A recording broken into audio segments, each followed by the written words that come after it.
The only feeling I had when I left my first game of Yu-Gi-Oh! Master Duels is shock. For the longest time now, Konami has been a laughingstock in the video game community, a fabled company that owns so many rich and beloved franchises, only to recently see them be mistreated and abused by a company that is, ironically, filled with greed. Well, I'm shocked to inform everyone that their latest release, a new Yu-Gi-Oh! Card game that is free to play, may just be one of the best video games from the company in the last decade. Now that's not to say that this is the next Symphony of the Night, or the next Silent Hill 2. This is a familiar Yu-Gi-Oh! Card game through and through. In fact, there is another one of these on the PlayStation released only a few years ago, Yu-Gi-Oh! Legacy of the Duelist, a game I really enjoyed but at the same time still felt like it was a bloated experience with misdirection and wasted potential. It also comes with a hefty price tag which will turn away any potential fans that don't want to invest in a franchise that could be tainted by Konami's green fingers. Luckily with Master Duels, the experience is free to enjoy, and the game design, the presentation and the teaching of the game itself is so much more expertly realised in this entry than it was in Legacy of the Duelist. So you're paying less, well in fact you're paying nothing, for so much more. Now before we get into the game itself, I think it's important that we answer the major question that plagues most modern game releases. After all, this is a free-to-play game. Free-to-play and Konami in the same sentence, there must be some catch under the hood. Well, I'm kind of happy to say that there's no snake hiding in the bushes. Master Duel has microtransactions, it has gems you can purchase which allow you to unlock card packs. However, and I ain't just saying this, these gems were one of the most easiest currency to acquire that I've ever seen in a live service game. In just my first couple of hours playing and thoroughly enjoying this game's single player campaign, yes it even has one of those, I managed to acquire so many gems that I hit the limit. I had 6,000 plus gems and an extra 4,800 in this gift section of the shop that I couldn't yet gain because the limit is 10,000 gems. So in total, I had about £200 worth of this currency only from playing the campaign for a few hours. That's how generous this game is with this currency. Now, I know that a lot of free-to-play games can be very generous to begin with to get you into the game. They give you like loads of stuff, but this was more generated over a course of a few duels that I played throughout the game. So of course, maybe further down the lifetime of this game, they can go to more predatory amounts, giving you like scripts and scrapes here and there, but at the moment this is pretty generous in terms of most of the free-to-play games that I have played and seen. So naturally I thought, well, the card packs and the cosmetics must be ludicrously expensive. So I went onto the shop, and again, everything is so fairly priced for the amount of gems that I had. I felt richer than the Activision Blizzard CEO in the shop, and from a guy who hates to spend a lot of time grinding in predatory live service games just to earn a flipping hat, this was a breath of fresh air. You can get these Yu-Gi-Oh! Avatars that sit next to your extra deck in battles. They're cosmetic, they don't do anything, they just add to the personality of this game. I went into the shop and saw my favourite Yu-Gi-Oh! Monster that I loved when I was a kid. Yes, I'm more of a classic fan of Yu-Gi-Oh! Than up to date. I'd always get giddy when Yugimoto would shout Dark Magician out onto the field. Fear the power of my Dark Magician! The awesome costume he wears, his enigmatic mystical powers, he was so badass, and guess what? I went straight into the shop and I had more than enough gems to unlock and use Dark Magician as my avatar in battles. How goddamn awesome is that? Meanwhile, over at Ubisoft, I've sunk nearly 100 hours into Rainbow Six Siege, which cost me £50 on launch day, and that came with no single player campaign, and I still to this day can't afford a simple Tomb Raider outfit. But what won me over with Yu-Gi-Oh! Master Duel was that even though it cost me nothing to download and enjoy, Konami did not skimp out on content. This game comes with a solo mode, and now it's not the Last of Us levels of storytelling, nor is it all that deep outside of the card battles. There's 15 different campaigns to choose from, the first 2 of which are just teaching you the ins and outs of duel monsters, which do really well in teaching new players and bringing older fans like myself up to speed on all the new cards. The other 13 each have a different setup. What I liked here is it doesn't just repeat the story of the manga and anime. For that you're best getting Legacy of the Duelist, which does contain the story of the series. But here in Master Duel, the 13 campaigns tell a light description of some of the lore within the actual cards themselves. You'll learn what a few of these decks are about, who the warriors of the 6 elemental lords are, what purpose the Queen of Oblivion and the King of Armageddon serve, or learn about an army of heroes made from gears built to stop a tyrannical villain. And these stories may not be all that deep and full of development, but they are really well written.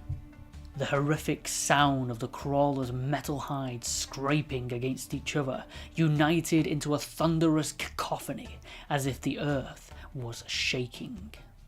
They're short and fairly simplistic in their storybook-like delivery, but it was still fun to learn more about the lore behind the cool artwork on these cards.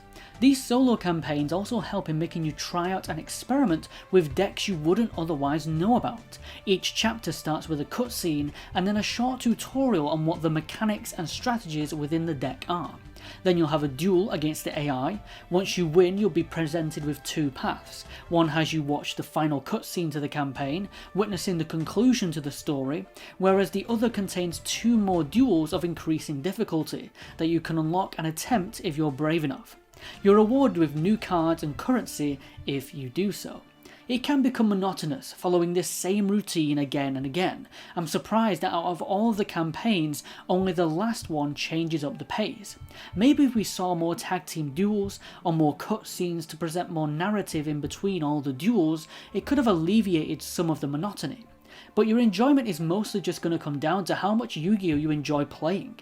If it's a lot, then this game has a lot of content for you, and all of it is accessible without buying into the microtransactions. Now, I still don't think that Yu-Gi-Oh! Master Duel is the most perfect card game. For starters, there's like over 10,000 different cards in this game, with the majority having lots of effects and abilities. It's impossible to ask your players to memorise it all, although I'm sure many of you can. There are some times when you can handicap yourself by activating a card effect that a few moves later could cost you your own monsters. Like with this card, in which one of its multiple effects is it requires you to destroy a card on the field when it's ritual summoned. But if that's the only card on the field, then that is the one you have to destroy. You can't go back and change your decision, you have to continue. A warning or a pop-up beforehand could accentuate the small text and prevent more mistakes like these from being made. The AI campaign battles also end up being very luck-based, probably more times than it should. I need to point out that the AI in this game is really good. It will kick your butt in the later duels. In fact, the game will have this little pop-up when the AI is processing every advanced level strategy it can possibly do at any one time. If you see this pop-up, you know you're about to be handed your ass on a silver platter. In the campaign duels, you can use your own built deck or use the pre-made deck built from the cards present in the story of that campaign.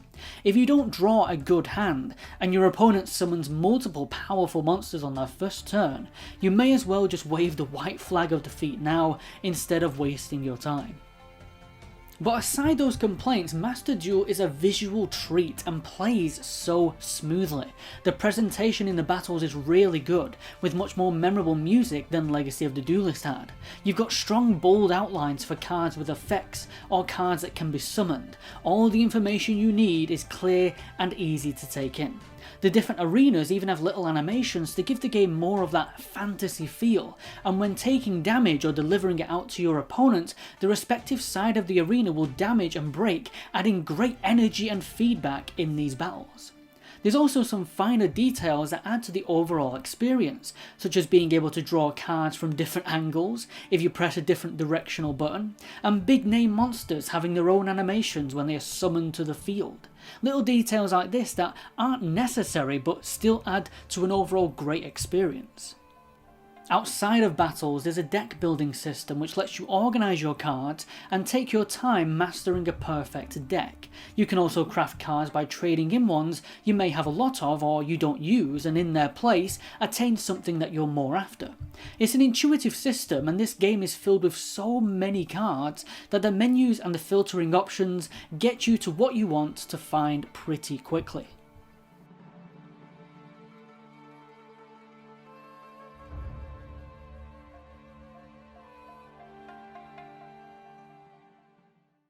Overall, Yu-Gi-Oh! Master Duel is a really surprising game. Its production value is a lot higher than the last console entry, its attention to detail is really welcome, and its amount of content for a zero entry fee should stand as an example in the free-to-play market scene on how to do it right. My biggest complaints are with the AI and the card systems itself, presenting more pop-ups to divert you from handicapping yourself for new learners or people getting up to speed with all the new cards that have released since should be an important feature, and the AI in this campaign really needs some difficulty options or dialing down a bit, as it seems they're programmed to win every time unless you get lucky enough that they draw a few bad hands. Nevertheless, if you're into Yu-Gi-Oh! This is a no-brainer. Get playing, it's free and it's not predatory. Yet. If you're into card games but yet to check out this franchise, don't worry about Konami being on the label. This is still a solid game to play with friends and enjoy lots of cards to collect and build decks with. If you're not interested in Yu-Gi-Oh! Or card games, then I hope that this is just a wake-up call for Konami, that there are some people left at the studio who love to make good games. Dark Magician Girl gains 300 extra attack points for every Dark Magician that's inside the card graveyard, Arcana. Attack his life points directly!